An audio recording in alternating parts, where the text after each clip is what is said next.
Greetings, this is Tom with Buncombe Shinola. My friend Tiger Lindell Tate was a rock and roll photographer in Texas during the 70s. And we are out in the boonies north of San Antonio to go visit him and talk about his adventures. Join us. This is Tiger's Tales. We're here with Lindell Tate to talk about the Ramones. I think it's going to be 3 separate little clips here. Tiger shot them 6 times through 1977 to 1979, twice each year. All 3 years he shot them at the Armadillo in Austin and Randy's in San Antonio. So we're going to do 1 clip per year that Tiger check out his photographs and tell us what it was like. This is the first year, 1977. They played apparently 2 sets at the Armadillo on July 14th, and then a couple days later they played at Randy's in San Antonio. So these are some of the new prints we've been working on, and then we'll check out what we got in here. Some of them, these still need a little bit more repair, but I just wanted to have something for you today. But yeah, a bunch of them look pretty good, huh? Yeah, better make sure you don't mix those up with those. Oh, okay. But you can check these out too. So, hey. There's some really great Johnny ones. Is this a sound check? There was a sound check at I'd say that a bunch of the other shows, it started to get pretty confusing, but they would wear different clothes for the sound check, yeah. 4 different sets, and then they'd change right away off stage, right? So it got to be pretty confusing which show was which, right? Yeah. Like this one, we definitely got his little Mickey Mouse one, and Tommy's usually wearing this this motorcycle orange thing. So how many bands would you say that you had seen at Randy's before the Ramones in 1977? I would have to say they might have been the very first. Mm-hmm. I've seen a lot of other bands play there, but I think they were the first one, and that's why some of these other bands played there, because these guys played there, and I guess they talked about it. Well, if you're going to play in San Antonio, this is where we played, that kind of thing. Right. And so there was quite a few bands that played there. Everything from U2 to these guys. Patti Smith eventually played there, right? Patti Smith, yeah, a bunch of people. Was that Dictator show at the... That was at the Armadillo. It was? Yeah. So one band that was probably not part of that scene, though, that was Rush, which you can see our video about. They played at Randy's. Was that before this? That was before this, wasn't it? I'm thinking, maybe so. That must have been maybe the first one you saw there. Yeah, that would be the first one. Did it go there for a riot the first time? Yeah, that was the riot. That's okay, when great. Everything went crazy. But yeah, so you didn't have a lot of familiarity with the venue the first time to go see this punk show there. So what was it like? I didn't consider them a punk band. Just a fast rock and roll band? Yeah, to me they were just hippies. But they really weren't, what I would think. I mean, like, Johnny Rotten followed these guys around when they were in England. And those guys really were punks. They had the weird hair and everything else. These guys were just long-haired hippies to me. That's the way they talked. But at Randy's, you can see the audience is still sitting in chairs right in front. Yeah, I'm surprised about that. Somebody didn't use one and clock somebody over the head with it. Hey, sorry, I just realized I started talking about the second show first. So, okay, here we are. We're going to start talking about the Armadillo. So I imagine you'd been to the Armadillo quite a few times before you saw the Ramones. Lots of shows there, yeah. And let's see, I guess. Some of the best shows I've seen were at the Armadillo. Yeah, what kind of stuff? I know the Tubes were there. Was that earlier or later? Yeah, that was a little bit later, I think, just barely. Rush again, Zappa, a couple shows for Zappa. Those were always great. Let's see, who else did Dictators? The Dictator's show was No, that was at Armadillo. at the Armadillo. So I was talking to someone else who said that at the Armadillo initially the punk shows were something of a novelty. Right. They were just like, ha, let's let a punk show happen here. Why not? You know. Right. So what was their reaction to the band playing that day like? I thought for them it was great. Mm-hmm.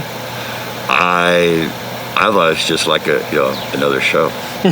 Well, at this point, there's no seats at the Armadillo, right? You're just sitting on a carpet, right? There's never been seats at the Armadillo except for the side bleachers and the very back, which is where they shot that album for Zappa. So there's a pretty famous poster for the Armadillo show with the Ramones, and we were struggling to figure out who this opening band was, Alon. We weren't even sure of the spelling or pronunciation, but we did because we couldn't figure out who this band was backstage. We're like, who's this funk soul looking band, right? No, this is at Randy's. Oh, this is at Randy's too. Yeah. The Randy's. So they played. So they must have opened both shows. See, that's Randy's, and their ceiling's real low. Yep. Oh, that's right. And the Nerves are listed on the ticket too. So the Nerves perhaps played that show as well. Yeah. So what were they like? I don't think I saw them. I think I was backstage. Obviously, I was backstage. Did it seem like they were handling doing two punk shows? Yeah. They weren't even from Texas, right? They were from Los Angeles, right? Who? Alon. They weren't. I locals. have no idea. I really didn't talk to them or do anything. I was busy, hanging with the Ramones. Cool. They got this one glam-looking dude in the band. Yeah, I really don't even notice that band because I just took some pictures of them just to take pictures. So what was that? Was the response to the band at the Armadillo good? Pretty good, yeah. Dee Dee had his cheering section, and it was always Dee Dee, Dee Dee. that always happens. So yeah, it was good. Everybody, to me, it seemed like everybody liked them. And again, they've played 2 sets in one day in July in Austin, which is kind of astonishing. But you can see the band is definitely sweating even more than normal. The later show where Dee Dee's got a black shirt, he's just drenched. See, so I got both concerts. Mm-hmm. That's weird. I don't recall it being 2 different shows. There's some great close-up pics of the guys right here. Well, the Armadillo is always a good place to shoot at. Mm-hmm. How high was the stage there? Standing up. About like this. I could set my camera. 4.5 feet, 5 feet? Yeah, it stuck out just a little bit, so if you had to, you could crawl underneath it up in the front if you wanted to deal with broken glass and stuff. But yeah, it was the perfect place. You could just sit there like that and watch everything. And I used to have some bands. It seemed like to me that they actually were posing. And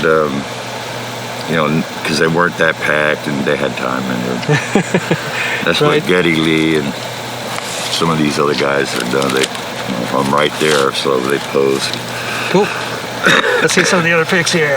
There's a bunch in the Armadillo, naturally. Yeah. That's so weird. So long ago, I don't remember it being 2 shows, but obviously they changed clothes. I don't know what was going on. Well, it's almost 50 years ago. So. Yeah, it's been a while. Sad to say they're all gone. It was fun. I think they got a bigger blast over at Randy's than they did at. Yeah, you definitely. You're virtually on stage at Randy's. You definitely sort of feel the intensity of the band, leaning into the crowd, even though they're sitting down. Yeah. But it definitely seems like they're into the Armadillo set here too. Like Joey looks like he's 10 feet tall right there. I know. He does look tall. There's a bunch of great pictures of Johnny like that naturally, but also real tight with Joey. A lot of they can get back far enough so it's almost like they're posing. I like that. At least, you know, I got it's hard to get the drummer in anything. Yeah, well, these are some of the tightest picks of Tommy I've seen, for sure. Yeah. Oh, I haven't seen that one around, I don't think. Dee Dee's got a Detroit shirt on. I think Johnny's wearing Mickey Mouse. Yeah, you can see Dee Dee's just drenched. Yeah, it was hot. That's the thing about the Armadillo. It's always hot. Oh, Joey's wearing a Star Wars shirt. They had cool T-shirts. Really, these are two I particularly like. Just pure ecstasy of energy and playing, you know. Well, this is a good one because he's rocking out. You know? There's a bunch of shots of Joey being really a lot of movement. Yeah. Which once you get to the 90s, you know, is definitely not a common sight. So this must be so here he's wearing some sort of sunshine cartoon t-shirt. So this must be a different show, because there he is with the Gabba Gabba Hey. There he is with the Star Wars with the Gabba Gabba Hey. So confusing. Yeah. That's wild. So yeah, that was $3. So you didn't know them yet, right? But you did manage to catch a little bit of sound check. Yeah. And you're just hanging out, right? So right. What was it like strolling up to the Armadillo back then? It was pretty chill. You're just like hippies. You just walk in and say, yeah, pretty much. I mean, I didn't, you know, hang out with them too much because that's when I first saw them. I didn't want to bug them too much, but I wound up bugging them anyway. But they didn't seem to mind. Cool. Did you formally meet them, you'd say, at the Armadillo, or not till... Really, I would say for sure, you know, they're at Randy's just because I did go, I know for sure I was backstage. Mm-hmm. And I talked to them because they, you know, saw me the 2 nights before. Right. Something like that. So these are great. I mean, the band is right in front of the Randy's sign. You can really see that they're getting into the energy of it.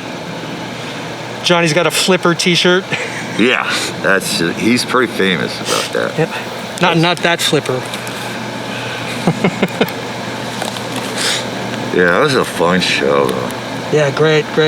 I just can't believe that people are like sitting. Yeah. You know? And here's two of some of your most famous ones. These are backstage. Yeah. I reckon after the show, Johnny with a beer. That's not something you see very often. Certainly, this has been copied a lot. Certainly not Coors, but that's a famous shot of Johnny. And you always and here's Tommy without his glasses, making a pretty amazing face. They all said that this was the best picture they've ever seen of Tommy. That this is how Tommy was. And his true essence. Yeah, that captured it more than anything else because anytime you see him, you know, you take a picture, he's like that. Right. Kind of, you know, mad looking or something, or he's real serious. Any of his pictures, he's real, they say no. Him acting goofy, that's Tommy. That's the way he is. You know, before we met each other, back in the old days of Tumblr, you know, these are the sort of pictures I would see when I was like checking out Ramones stuff, and I'd be like, oh, those are really interesting, unusual scenario pictures of the band, you know. And eventually I spotted someone finally gave you like credit somewhere, and I saw your name. Then I saw you pop up somewhere else mentioned on Facebook or something. Then I saw like someone mentioned that you had gone to a show someplace in my vicinity. I was like, and then I finally just sent you a message. I was like, hold on, do you live in San Antonio, right where I am? He's like, oh yeah. And then we like met later that night or something. Yeah, I mean, we'd been talking for a while on Facebook and stuff, and I didn't know where you were from. I had no idea. But just another, you know, guy somewhere from New Jersey or something. At least you wrote in English, so I knew it couldn't be too bad. So when we met the first night, actually in Austin, you brought some of these to check out, and it was just amazing. So here we have pictures with the promoter, Lou Roney, who's famous, very well known in here, San Antonio, and everything in regards to rock shows in that era. He really brought the rock and roll to San Antonio. And these are great pictures. I haven't seen these around very much at all. No. Some great pictures of the band backstage. Yeah, this is when they're, you know, getting ready to actually leave. Yeah, you could see him going out the door and stuff like that. And I think I recognize some of these guys. You know, I mean, I'm probably friends with some of the ex-Ramones roadies, you know, but I don't usually see them this young. Yeah. They didn't have really any roadies the first time. I mean, they had their manager, the road guy, and they had... Was Arturo even with them yet? Arturo might have been with them. He's definitely on the 78 one. We'll get to that. But they didn't have a whole lot of, as far as roadies. So we do have the pretty cool uncommon design ticket stub here. Yeah. It has Lou Roney's name, presents Joe Anthony as well. It doesn't list Alon, but it does list the other opening band, which is The Nerves. So yeah, how did you find it? The Nerves have some pictures. It's very strange. They're dressed almost in like 1970s prom tux wear or something. Something weird, yeah. We do got some good pictures of them backstage. But so the Nerves were Jack Lee, who's known for writing two of the hits on the popular Blondie record. Really? He wrote "Hanging on the Telephone" and the other one, I think 11:59. But the other dude is Peter Case, who ended up being in the Plimsouls. And he's the one that wrote like a, you know, Million Miles Away, but as well as like a bazillion other cool songs too. So yeah, those are future stars right there, just on the opening slot in San Antonio, Texas in 1977. Also from Los Angeles. I mean, these guys are traveling all the way from LA to go play a punk show at Randy's, you know? Well, that's what you had to do. Never heard of them or saw them again. So you're obviously backstage, but you're not really. So you're starting to meet them, starting to familiar. You know, what would you say their personalities were like as you're getting to know them a little better? Surprisingly nice. They actually, you know, put up with me, you know, just sticking my camera everywhere. And no, they were all really nice guys. Yeah, I mean, because I'm just, you know, some kid, you know, walking in on them during their sound check. And, you know, they seen me before, you know, at the other show. And I just kept showing up. And I had a certain shirt that I would wear. And it's one I made of Blitzkrieg Bop, the cartoon that's on the record. I remember that stencil, right? Yeah, they saw that and they knew it was pretty cool. But yeah, they were great, man. I mean, yeah, they just figured they could keep dope from me or something because I'd smoke a joint with them or something like that. And, you know, of course, after a while, Arturo and whoever would try to game it so that they would get, oh, yeah, I'll make sure that Dee Dee gets it. I'm going, no, I'm going to give it to Dee Dee. And so I had to wait till I actually saw Dee Dee to give me any, you know, pot or Quaaludes. They liked all that stuff. Hey, before I forget, here's a couple that we had bigger prints of that we didn't have a chance to talk about. They're mostly at Randy's. These are autographs. These are, yep, it's true. Got Joey autograph, Johnny autograph. I got everybody's autograph. I think Dee Dee's is on there real soft, right? Yeah, it's in pin or something. And there's a Tommy one somewhere. We just got to find it. But yeah, it's great stuff. And it's great stuff, man. Appreciate it. Yeah, I figured at least you would dig these photos more than anybody else, because when I had them, I just had them in an envelope and they're just sitting there.